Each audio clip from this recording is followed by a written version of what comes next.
una rúbrica, este documento va a tener criterios de evaluación y va a tener niveles de logro o grados de desempeño, ¿ya? Si yo quiero evaluar, en el criterio puedo colocar incremento de vocabulario. Ese va a ser mi criterio. Yo quiero saber cuánto ha crecido el dominio de vocabulario de mis estudiantes al terminar una unidad o durante el proceso de una unidad. Y entonces a ello le voy dando diferentes niveles de logro o de desempeño. Y eso a la vez va acompañado de un respectivo puntaje en el cual se va ubicando el estudiante. ¿Ya? Si nosotros vemos eso en el documento, sí, estamos frente a una rúbrica. ¿Ya? Es un documento perfectible. ¿Por qué se dice que es perfectible? Porque en muchas oportunidades, y es lo ideal, este instrumento se socializa con el estudiante o se construye en conjunto con los estudiantes.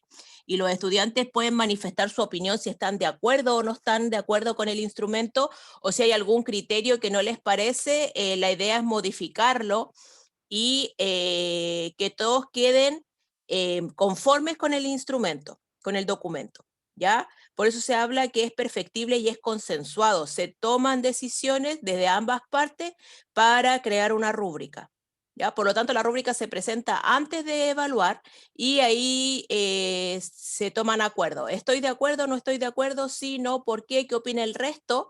Y puede que se elimine un ítem, o sea, que se elimine un criterio o que se modifique o que se complemente un criterio en función de ese análisis.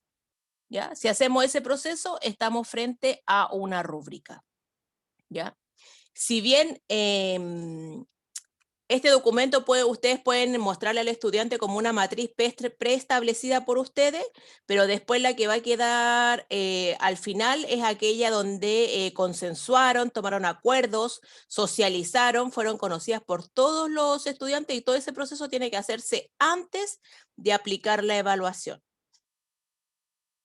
Y ahí estamos hablando de que estamos frente a una rúbrica. ¿Cuáles son las ventajas que se plantean en la literatura frente al uso de las rúbricas? ¿Ya? Dicen que son fáciles de utilizar y de explicar, ¿ya? Es bastante, como es un trabajo cooperativo entre los estudiantes, entre el profesor, todos la comprenden y toman acuerdos con respecto a esta. Entonces, por eso se dice que es fácil de utilizar y es fácil de explicar, porque como fue una construcción en conjunto, todos saben hacia dónde vamos y cuáles son las metas a lograr. ¿Ya? Minimizan la subjetividad de la calificación, ¿ya? O sea, ¿qué pasa con este instrumento? Que reduce las dudas. ¿Me corrigió bien o yo opino que esto está bien, pero el profesor opina que está mal o que está medianamente logrado? Entonces, para evitar la duda frente a cómo me están evaluando, la rúbrica es un excelente instrumento, ¿ya? Clarifica las expectativas. El estudiante sabe hasta dónde quiere mi profesor que yo llegue, ¿ya? Y también me permite aterrizar a mí como estudiante de saber, yo puedo llegar hasta este punto, hasta acá, este punto de la rúbrica, yo sé que puedo lograr ese puntaje. Y si me preparo un poquito más, puedo lograr pasar al nivel de desempeño siguiente. Permite que el estudiante se autoevalúe. El estudiante también puede hacer una nueva lectura de ese instrumento y identificar aquellas zonas en las que tiene que enfatizar de forma autónoma. Darse cuenta de aquí yo tengo que reforzar. Supongamos no logró el puntaje total en la rúbrica en la parte de comprensión lectora o en la extracción de información de nivel implícito y explícito. Entonces el estudiante sabe que tiene que dedicarse más a la lectura, más a la comprensión de esa lectura, a extraer las ideas que están textuales en el documento y ir más allá, aquellas que están por debajo o subtexto, ¿ya? Para ir mejorando, ¿ya? Y también te permite la retroalimentación constante. Puedo identificar de forma inmediata cuáles son mis fortalezas y también puedo identificar cuáles son las áreas en las que tengo que crecer, en las que tengo que enfatizar, de las que me tengo que preocupar si quiero obtener mejores resultados en procesos evaluativos que vengan, ¿ya? acá nosotros tenemos cuáles son los componentes de una rúbrica, ya los mencionamos, pero acá están ejemplificados en una imagen, ¿ya? En la primera columna van los criterios o los indicadores. ¿Qué quiero yo evaluar? Supongamos, quiero evaluar incremento de vocabulario, comprensión lectora, extracción de información a nivel implícito, extracción de información a nivel explícito, ¿ya? Y acá yo voy colocando los diferentes niveles. Eso va a depender de cada una de ustedes. En algunas rúbricas va a aparecer inicial, intermedio y avanzado. En otros va a aparecer logrado, no logrado, medianamente logrado. Ya, eso depende de donde ustedes aborden, quieran llegar. Y el puntaje que ustedes van a asignar. ¿Ya? Y también te deja un espacio si tú quieres colocar alguna observación de carácter cualitativo, ya de las cualidades, de cómo fue el desempeño en un párrafo. También tú le puedes asignar una columna si quieres hacer una redacción sobre el desempeño del estudiante, ¿ya? Y acá tú vas colocando qué debería tener el estudiante al momento de tener, ya supongamos que el primer ítem es comprensión, incremento de vocabulario. ¿Ya? Y para que el estudiante obtenga excelente puntaje o el puntaje máximo en ese indicador, yo necesito que el estudiante sea capaz de construir el significado de 7 términos solicitados en la evaluación. ¿Ya? Que sea capaz de construir, no que lo copie textual, ni que lo transcriba, ni que me lo saque de un diccionario o de una enciclopedia, sino que el mismo estudiante vaya construyendo sus conceptos. ¿Ya? Entonces yo puedo poner acá, construye el significado de los 7 conceptos asignados con un nivel satisfactorio. ¿Ya? Entonces ahí el estudiante que logró hacer eso tiene el puntaje máximo o queda en el nivel de logro o desempeño de excelente. ¿Ya? Y así vamos bajando. Ya, supongamos otro estudiante solamente logró la construcción de 5 significados, ¿ya? Y los otros 2 restantes a lo mejor apuntaban a una definición textual o alguna definición que no dejaba ver de forma clara la construcción del significado. Entonces a lo mejor ahí el estudiante le faltó, solamente logró tener 5 de las 7 y entonces el puntaje obvio que es menor y se cataloga frente a ese criterio en un nivel de desempeño o nivel de logro satisfactorio. Y así sucesivamente, quizá a lo mejor algún estudiante solamente va a lograr 3 construcciones de significado y el otro estudiante al final va a lograr menos de 3. ¿Ya? Y ahí usted los va ubicando y les va saliendo el puntaje al estudiante. ¿Ya? Si quiere ver extracción a nivel implícito o explícito, así sucesivamente, de menos a más, y ahí usted simplemente va marcando dónde está ubicado su estudiante. ¿Ya? La idea, lo más importante cuando que se le sugiera a un profesor o profesora cuando construyen una rúbrica es tener mucho cuidado con el lenguaje, que no sea un lenguaje peyorativo, que no sea un lenguaje de carácter negativo, que no vaya a herir susceptibilidades del estudiante, que no vaya a desmotivar al estudiante. La idea es que el punto, por ejemplo, acá en esta, yo no estoy muy de acuerdo con la palabra insatisfactorio porque puede ser una palabra que puede afectar psicológicamente al estudiante y lo puede desmotivar, lo puede frustrar, ¿ya? Quizá a lo mejor cambiando el lenguaje, porque este es a modo de ejemplo, pero todo es perfectible, recuerden, ¿ya?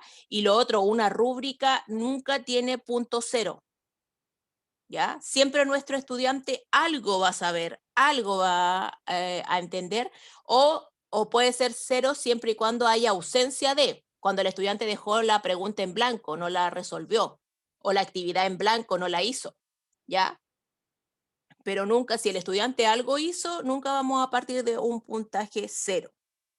Eso es muy importante que ustedes lo manejen, profesoras, ¿ya? Porque también cuando vayan ustedes se enfrenten a la evaluación docente, a ustedes les van a pedir que carguen estas pautas, estas rúbricas, las matrices de evaluativa, los tipos de prueba, los tipos de actividades con los que ustedes evalúan, les van a pedir a ustedes que las carguen en una plataforma para ellos ver cómo ustedes evalúan y ese documento tiene que ir lo más perfecto posible.